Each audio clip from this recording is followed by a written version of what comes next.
I'm seeking advice on how to salvage what's left of my marriage. To maintain privacy, I'll use the name James for my husband. Our journey began during our second year of community college. I completed a 2-year degree in office management, while James pursued a 4-year degree in business administration from a university that offered remote classes at the community college. Currently, I'm 26 years old, and James is 27. We had plans to start a family later this year, envisioning 4 kids, ideally 2 boys and 2 girls. Our marriage was a happy one, and both our families held us in high regard. However, here's where I made a terrible mistake. I formed a close relationship, which some might label a work husband, but in my situation, it was with a delivery driver from one of the major delivery companies who frequently visited our office. Let's call this person Jaden for confidentiality reasons. Jaden, 25 years old and single, had been delivering to my workplace for nearly 2 years. From our first meeting, there was a certain chemistry between us. Not necessarily romantic, but an undeniable connection. I felt drawn to him, and every time he made a delivery, we'd engage in conversations lasting at least 10 minutes. I eagerly anticipated his visits and made sure to be at the front when he arrived. One day, our conversation took a different turn. Jaden approached me with a personal question, expressing concern about offending me or affecting our professional relationship. I reassured him and encouraged him to ask.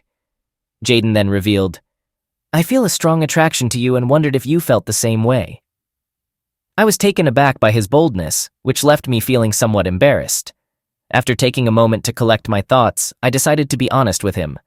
I admitted that I also felt a connection. Jaden then mentioned that he would have asked me out if I weren't married. I graciously accepted the compliment, and our conversation ended. He left, and that was the end of it. In the following week, our interactions were brief and awkward whenever he delivered packages. I was deeply concerned and plagued by guilt, fearing I might have crossed a line. Back at home, James and I were happily married. Let me emphasize that I had always been completely content with James as my lover, friend, and husband, and I believe he felt the same way about me. He was the perfect match for me.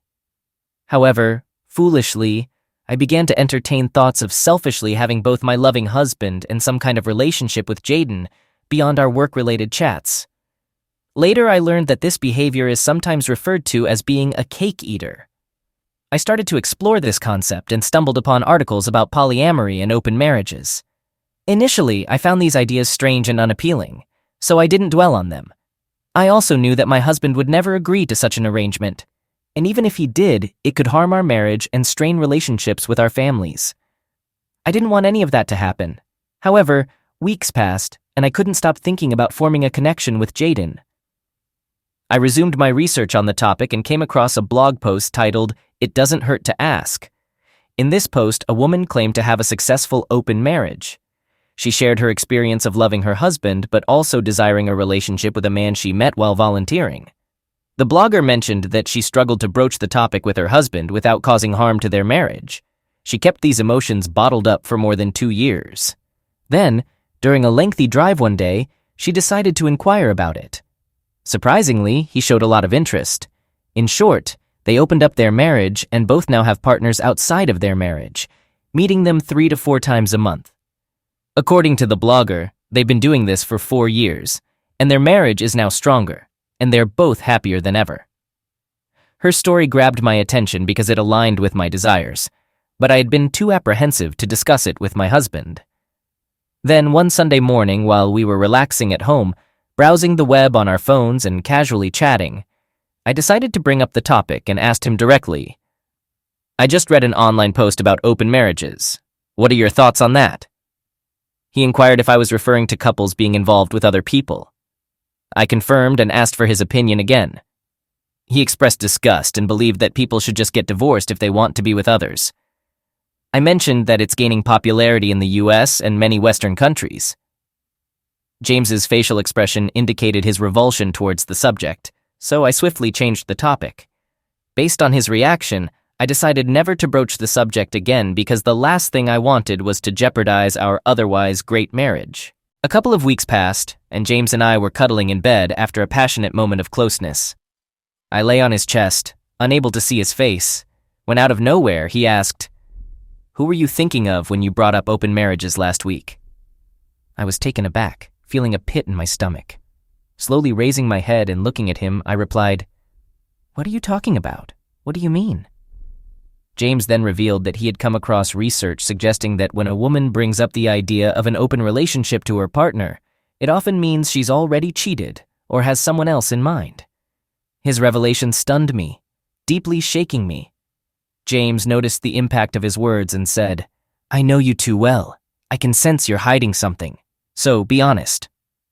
I fell silent, averted my gaze, and eventually confessed that I had never cheated on him and had no intentions of doing so. I could have stopped there, but I continued, admitting that if we were to ever consider an open marriage, there was a colleague at work who I might consider. James inquired, "Tell me about this work friend." So I began explaining about Jaden and our interactions up to that point, including Jaden's feelings, but I didn't reveal that I had reciprocated those feelings. James's next words alarmed me. He said, "Technically, you've already cheated on me." I felt irritated and responded defiantly, insisting that I hadn't. However, he countered, "Yes, what you have with this Jaden guy is often referred to as an emotional affair." I had never encountered this concept before, so James provided an explanation. Growing increasingly frustrated, I reluctantly agreed to halt the conversation for the night as he needed to get some rest for an early start the next day. He quickly drifted off to sleep, but I couldn't. Instead, I reached for my phone and delved into researching emotional affairs, reading various articles and posts about them. James was correct. What I shared with Jaden dangerously bordered on being an emotional affair, or rather, it had fully become one. I felt terrible, as if I had betrayed my husband. Unable to sleep, I left the bed, went downstairs, and brewed myself some tea. I eventually drifted off to sleep on the couch around 4 a.m. At approximately 6:45 a.m., James roused me with a kiss, letting me know he was heading to work, and it was nearly 7 a.m., signaling it was time for me to start my day. As usual, I returned his affection and told him I loved him. However, this time I placed even more emphasis on my feelings, though my mind was clouded with guilt regarding Jaden. Several days passed, and once again we were lying in bed after being intimate when James suddenly mentioned that he'd be open to the idea of an open marriage if it was something I truly desired.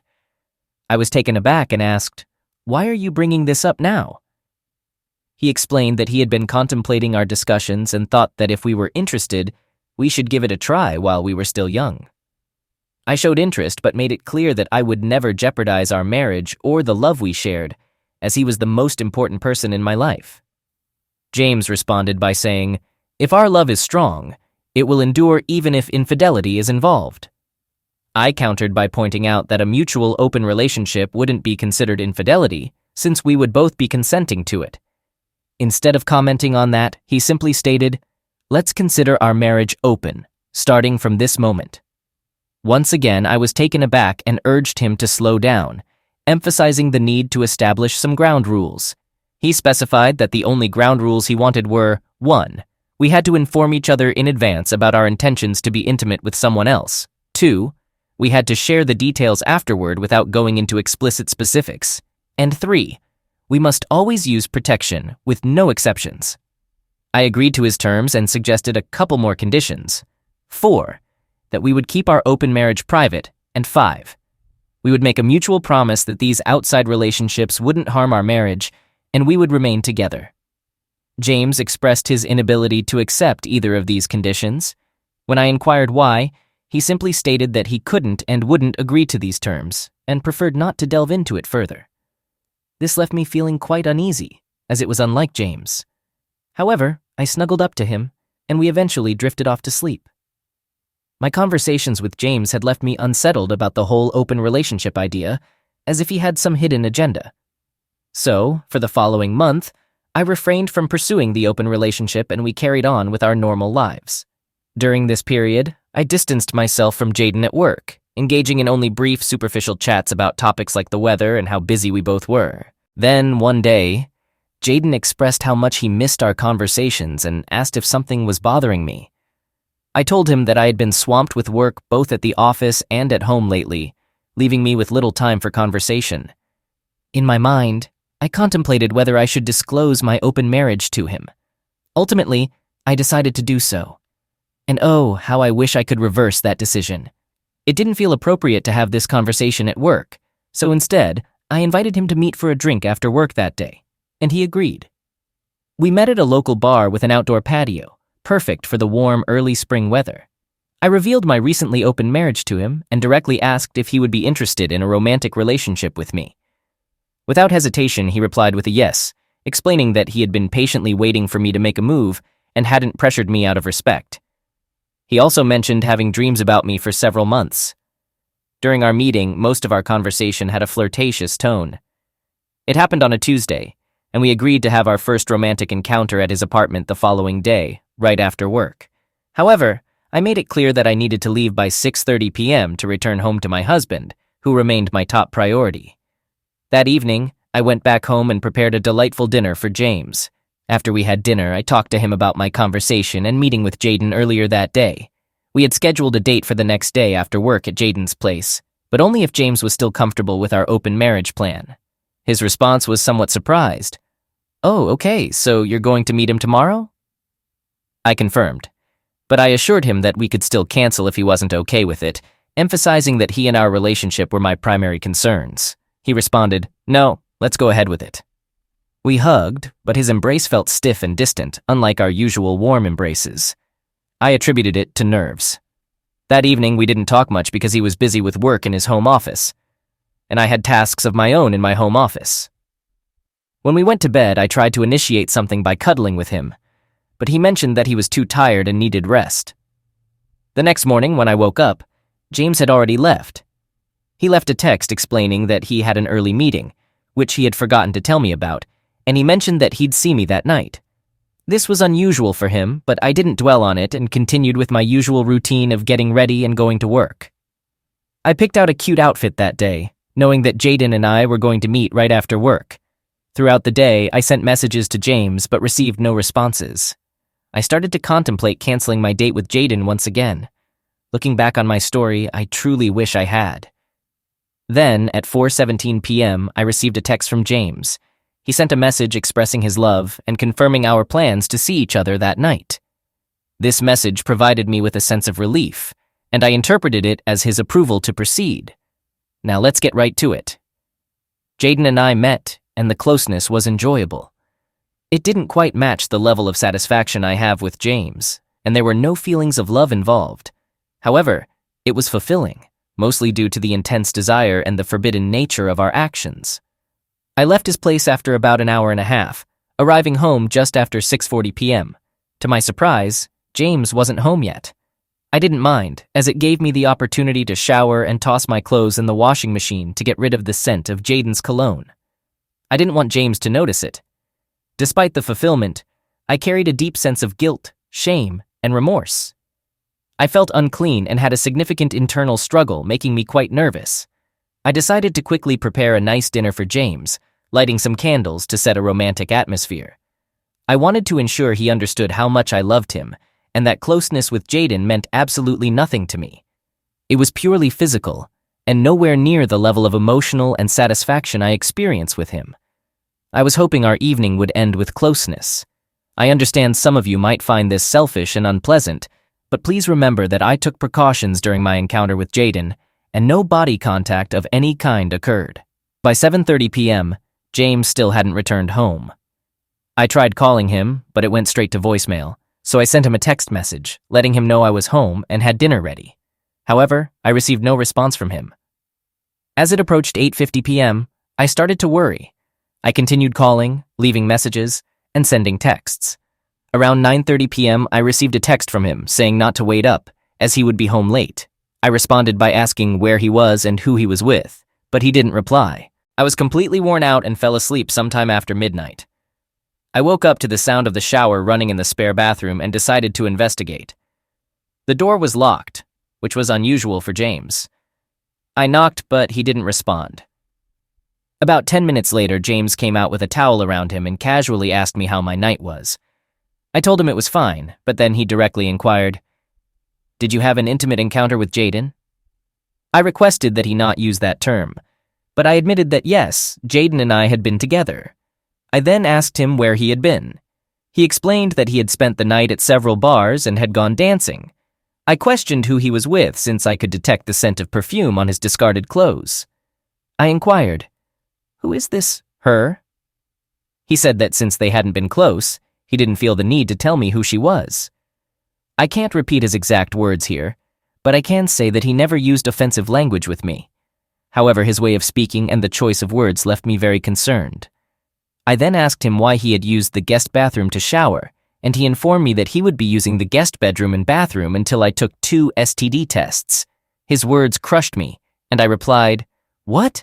This wasn't part of our agreement. I made sure Jaden used protection for everything we did." He responded, "Haven't you heard of oral HPV or oral herpes? I won't be within 6 feet of you until you're cleared. Consider it my version of social distancing." I was incredibly upset and in tears. I told James that I wanted to end our open marriage because this was the last thing I had wanted to happen. James responded, "No way, you had your opportunity, and now it's my turn." Upset and still crying, I watched as he simply stated that he was going to bed due to an early meeting and the need for rest. I spent most of the night crying, eventually falling asleep on the couch. When I woke up, James had already left. He sent me a text saying not to wait up for him. I tried calling him, but he didn't answer. I sent texts and left messages all day, but he never replied. I felt sick and like I was losing my mind, thinking I might have ruined my marriage. We didn't have any deliveries that day, so I didn't see Jaden. However, I called him at 4:30 p.m. and asked if we could meet later. He agreed and noticed that I sounded upset. I admitted I was and said we could discuss it when I got to his place. We met and I told him I wanted to end our relationship. I confessed that it was a huge mistake because I loved my husband and wanted only him. I explained the situation, and he understood. The only thing he requested was one more encounter, after which he'd only interact with me for work. I agreed, and we had a very brief encounter, just a simple short moment that lasted less than 10 minutes. Afterward, he commented, "That was terrible. You just laid there like a tree trunk." I apologized, acknowledging that this whole thing was a huge mistake and it wasn't his fault. I got dressed, gave him one last hug, and left. Before I left, Jaden said, "I'll never understand women like you." I asked him what he meant by that comment, and he simply replied, "Nothing, no comment," with a disgusted look on his face. I drove home crying the entire way. How could I be so foolish? I wrecked my marriage, and for what? For absolutely nothing. I felt like the most idiotic person on the planet, and once again, I just felt tainted. James didn't return home until 1 a.m. that night. I felt terrible, knowing that I had single-handedly ruined my life. On Friday, James did the same thing, leaving before I even woke up and sending me a text that said, "Don't wait up for me." The emotional distance and coldness were devastating to me. I loved spending time with my husband in the mornings, evenings, and weekends, preparing his meals, cuddling, going for walks after dinner, and just having silly conversations. All of that was gone, and I missed it terribly. I texted James and said I wanted to talk to him the next morning, and he replied, "Okay, as long as it's early because I'm leaving for the day." I asked him where he was going, but he didn't respond. He didn't return home until 1:30 a.m. I didn't say anything. I just lay in bed crying. Once again, he took a shower and went straight to bed. I woke up early, waiting for James to get up. He came into the kitchen at 7 a.m. and poured some orange juice. The atmosphere was chilly and devoid of emotion. He avoided eye contact and sat down at the table with me, engrossed in his phone. I got up and sat on his lap, saying, "Look at me." He turned his gaze away, but I insisted, "Look at me," gently holding his face and gazing into his brown eyes. I told him that I loved him with all my heart and that I had made a terrible decision, not just a mistake, but a terrible decision. I apologized and expressed my willingness to do anything to regain his trust and love. He remained silent, looking at me as if I were insane. I asked him if he loved me, and he didn't respond. I pleaded, "James, please answer me." He said he wasn't sure. Tears welled up in my eyes, and I told him, "I can make things right." He responded, "I don't think you can." In frustration, I called him a jerk and accused, "You planned all of this. You wanted to divorce me, didn't you?" He denied planning it, but admitted that when I brought up the idea of an open marriage, he sensed our marriage might be doomed based on what he'd read. I asked him why he didn't just put his foot down and insist I cut off all contact with Jaden.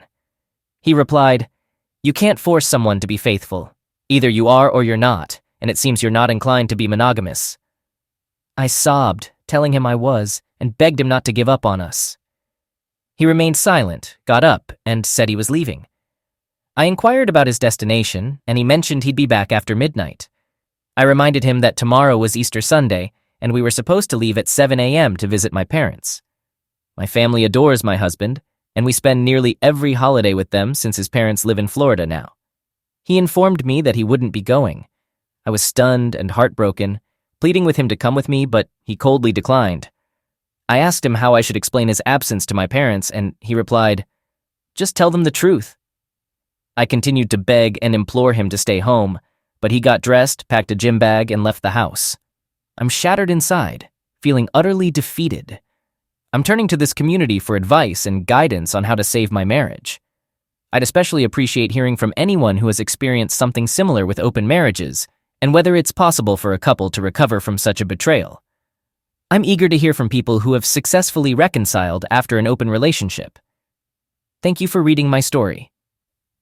I'm going back to bed now to spend the rest of the day in tears. I'd like to seek advice and guidance from all of you on how I can save my marriage. I'm particularly interested in hearing from those who have faced similar challenges with open marriages and whether it's possible for a couple to heal after such a betrayal. I'm also eager to learn from individuals who have successfully reconciled after experiencing an open relationship. Thank you for taking the time to listen to my story. I'm going back to bed now to spend the rest of the day in tears. Update. I want to provide an update and express my gratitude to those who responded with feedback and support. Your words have been a source of comfort during these tough days. I also acknowledge and appreciate those who criticize me rightfully, even if it meant using harsh language. The past couple of days, especially Easter Sunday and today, have been exceptionally challenging for me. They rank among the worst days of my life. I drove to my parents' house, and upon arriving, their immediate question was, "Where's James?" To spare our family gathering from disruption, I fabricated a story, explaining that he had a work emergency preventing his attendance. My family accepted my explanation, but suspicions grew as the day progressed due to my unusual lack of communication with my husband. To divert their doubts, I sent a series of fake texts to create the impression of ongoing communication with him, claiming he was still occupied at the office and would call me the following day. In reality, he didn't reach out at all, not even to ensure my safe arrival. This deeply saddened me. My plan was to spend the night at my parents' house and reveal our marital issues to them on Monday, although I dreaded doing so, fully expecting their disapproval and disappointment. This morning, I did exactly as I had planned. As expected, it didn't go well. They raised their voices, used hurtful language, and expressed their disappointment. They claimed they hadn't raised me to make such choices and added various criticisms. I called my sister to join the conversation, and she didn't hold back either. I couldn't help but cry as I apologized to them. I acknowledged the gravity of my actions, expressed my remorse, and assured them that I've learned from this mistake and won't repeat it. I emphasized that my main priority now is to regain James's love and trust. Despite their anger, they eventually told me they loved me and hoped for our marriage to be repaired through prayer. On Monday evening, I drove back home. Throughout the day, I tried calling and texting James, but there was no response. When I returned home, I found a note on the counter informing me that he had gone to Florida to visit his parents and wouldn't return until Sunday. I felt a deep sense of guilt, as we had planned to visit them in early May, and now that plan seemed jeopardized because of my actions. I'm consumed by self-loathing. At this point, I'm just profoundly depressed and sad. What worries me is that I've stopped crying. The pain and regret have sunk so deeply within me that tears no longer provide any relief. Update. It's been almost a year since I last posted, and I didn't plan on sharing more, but the community's interest convinced me to do so. Here's the update, starting with the bad news. I am now divorced. The final papers were signed in December. James decided he couldn't continue our marriage after I was involved with another man. According to him, he could never trust me again, and he felt embarrassed to be seen with me in public. He thought that getting a divorce helped him regain his sense of masculinity. I disagreed, as I believed he never lost it. The only ones who know about my brief connection with Jaden are our families, but I suppose it's his perspective.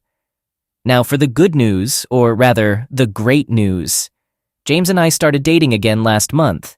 We officially got back together on Valentine's Day. And it's been wonderful. We see each other only when he wants, which has been about once a week. But our passion has been incredible, even higher than when we first met 7 years ago.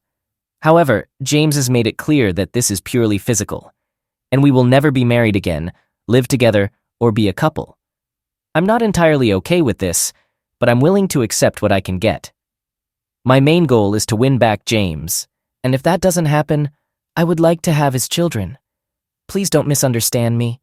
I would never try to trap him into parenthood. I just genuinely want to have kids with him. I've thought about how we could share custody and make it work without being married. I know it might sound unconventional, but my love for him is strong, and I don't want to have children with anyone else. I'm aware that this could potentially complicate any future relationships I might have with other men, but James is the one I truly want. That's all I have to share for now, and I probably won't post again unless something significant happens. However, I would greatly appreciate your feedback on my situation. Do you think I'm crazy for continuing to date James? Should I consider moving on and starting a family with someone else instead? P.S. Jaden is not an option and never was. He was a mistake I won't repeat. Thank you for your input. All right, that was a fun story. Now let's move on to another exciting one. Stay tuned and let's dive in. I travel for work, moving between 3 different states approximately every week. I spend a week at one job site, then move on to the next, and this can vary depending on the travel date, location, and job duration. I don't have children, and I'm not in a serious relationship. I met a woman named Gina a little over a year ago. She happened to be at a bar that some of my coworkers like to visit after their shifts. I went to buy drinks for our group, and I noticed she was also getting a drink. We struck up a conversation, introducing ourselves, and ended up talking for most of the night. However, we left things at the bar. We had a few more conversations over the course of a month, all at the same bar. Initially, she mentioned that she was divorced and not interested in anything serious. This later evolved into her preferring something casual and fun. Given the nature of my job, which involves a lot of travel and an unpredictable schedule, I agreed to keep things casual. We exchanged phone numbers, and that was the extent of it. Typically, we would meet up around 4 to 8 times a month. Over the past year, most of our encounters took place at the hotel where I stayed during work trips. Gina explained that she lived far away, making me a more convenient and safer option. I didn't have any reason to doubt her, as she was consistently available, spent nights and weekends with me, and wasn't overly attached to her phone. It was a fun and connected experience for us. However, everything changed last night. While we were hanging out and running errands together, we heard someone in a store call out Gina's name. Her demeanor shifted, red flag #1. It turned out to be an old friend of Gina's from work. They exchanged a few words, and when the friend asked about me, I politely introduced myself. Then the friend inquired about how Gina and I knew each other. Gina quickly responded, "He's an old friend from the town she grew up in," red flag #2. Then the lady asked Gina, "What is David up to?" During another uncomfortable moment, red flag #3, Gina mentioned something about David doing fine and being busy with work, but she clearly didn't want to discuss it. David is presumably her ex-husband. They wrapped up the conversation quickly, and I went back to shopping. Once we left the store, I asked her what that was all about. She brushed it off, claiming it was nothing, and that she wanted to move past it, red flag #4. She seemed distant on the way back to the hotel. It was evident that her mind was somewhere else, red flag #5. I inquired if she was okay, and she replied with a curt, "Yes." Then she abruptly ended the evening with a flimsy excuse and left, red flag #6. Initially, she was supposed to see me off this morning. Up until this point, I hadn't considered the possibility that she might have lied about being divorced. I attempted to find her on social media, but couldn't locate her under the name I knew, red flag #7. There was a private account that might have belonged to her, but it had a different last name. Unfortunately, I couldn't investigate further due to the account's privacy settings. I'm currently on my way to a different work site and won't be back for around 15 days. She hasn't responded to my text asking if everything is all right or what's going on. The situation is strange and doesn't feel right. I'm not sure what steps to take. Additionally, I undergo regular testing and have always tested negative for any health concerns. Additional information. I don't believe I can access her phone records. I tried searching her number online, but I didn't find any significant information. I do know where she works, but I'm unsure about her specific department. Her workplace is about a 45-minute drive from our usual meeting place. If I attempt to call, I would need her specific extension, or I'd be routed through an automated phone system. What surprises me is that this was the first time I didn't intentionally make a move or flirt. It felt like the conversation flowed naturally without any awkward moments. I don't think there are multiple people involved in this affair. There might be a husband, possibly named Dave. As I mentioned, she didn't use her phone much or take calls when I was around. She never concealed her phone and was always accessible. If she had multiple partners, I don't think she would have been so comfortable with all of this. I've been cheated on before, which is why I took the job I currently have. And it's also why I made this post. I never wanted to be the person someone cheats with. One challenge I'm facing is that I don't know where she actually grew up. Her dad was in the military and they moved around every couple of years. I'm not sure where she graduated from. However, I do know that she didn't lie about this part. Also, we always met up in the town or somewhere nearby. She mentioned that she never changed her name during the marriage or divorce, and it had something to do with her dad's strong belief in the importance of a last name. Reflecting on it now, there were many red flags that I either didn't investigate or didn't pay much attention to at the time. My mind was usually preoccupied with other pressing matters. I'm still feeling confused and hurt. I'll see what happens when I return and if she disappears. Update. Hello everyone. I appreciate your comments. They have been helpful. To recap, I frequently travel between 3 different work locations in different states. Over a year ago, I met Gina. We essentially had a friends with benefits arrangement with hints of something more. During our last encounter at a grocery store, a former coworker called her out and asked about David, a name I had no knowledge of. Gina reacted strangely, stopped talking to me, and displayed several red flags. I couldn't find her on social media for some reason, and she essentially cut off contact with me. So I recently returned to our usual meeting spot, the bar. And to my surprise, she was there. I noticed her talking to a guy. When she spotted me, she briefly smiled and then looked concerned. She came over to me, apologized again, and wanted to talk. To sum up our lengthy conversation, she's married to a man named David. She had lied about her last name and blocked me on social media. She explained that she was surprised by her feelings for me and didn't want to hurt me, which is why she initially concealed the truth. It turns out she and David have been married for a decade. However, Gina is what people call a beard. She is straight, and her husband is definitely not. Both their families are extremely religious and traditional. They live together but lead separate lives and have other relationships. Their marriage is essentially a facade, existing only on paper. Most of their family doesn't reside in the same area. David's family is mostly overseas, and they pressured him more towards marriage. Gina's family lives far away, and when they visit, they go separately, making up excuses like work commitments. During family visits, they pretend to be a couple, sharing the master bedroom. Most of their relationships are casual or one-night stands. The person she was talking to at the bar was indeed David, the real David. They provided evidence like IDs with matching addresses and their presence on social media. In our conversation, Gina and I spoke privately initially, and later he joined us, and we had a constructive discussion.